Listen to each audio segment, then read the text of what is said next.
तर आज आपण पनीर बटर मसाला आणि बटर नान बघणार आहोत.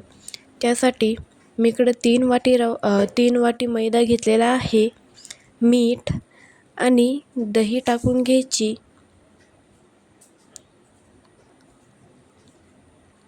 आणि तेल टाकून त्यानंतर पाणी टाकून मस्त डो मळून घ्यायचा. जास्त घट्टही नको आणि जास्त पातळही नको. एकदम मध्यम असा डो असा नीट मळून घ्यायचा आहे आणि तो बाजूला ठेवून द्यायचा अर्धा 1 तासासाठी.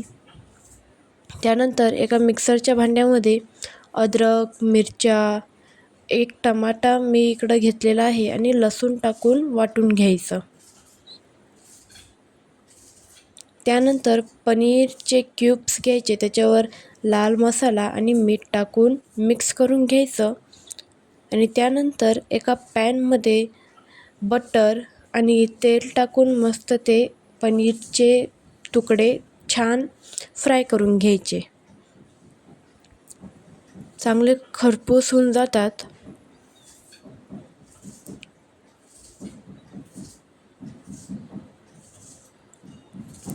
अशा ठिकाणी मस्त बटर आणि तेलामध्ये पनीरचे तुकडे छान फ्राय करून घ्यायचे. त्यानंतर एका डिशमध्ये काढल्यानंतर एका कढईमध्ये बटर आणि तेल टाकायचं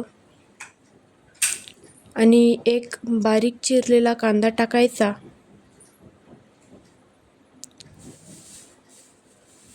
छान परतवून घ्यायचा.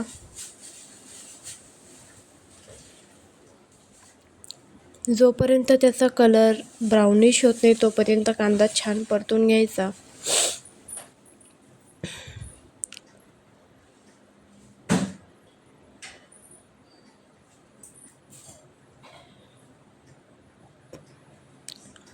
त्यानंतर 2 चमचे लाल मसाला, गरम मसाला आणि जिऱ्याची पूड ही टाकून घ्यायची. त्यानंतर आपण जी प्युरी केली होती ती टाकायची आणि नीट मिक्स करून घ्यायची. मीठ टाकायचं आणि मी इथे खडे मसाले होते ते मी वाटून घेतले होते ते पण टाकून द्यायचे. छान टेस्ट येते त्याच्याने आणि पाणी टाकून उकळ फुटू द्यायची.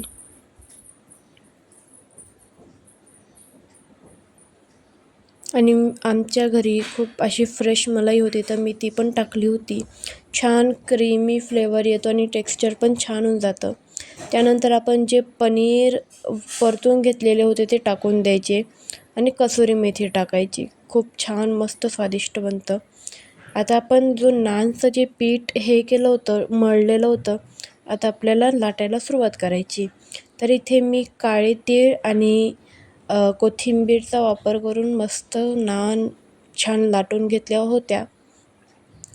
आता घरी तंदूर नसतं त्यामुळे आपल्याला गॅसवरच पॅनवर उलटंपालटं करून घ्यायचे असतात आणि जर नाहीच नीट झाले तर मी गॅसवरच शेकले होते.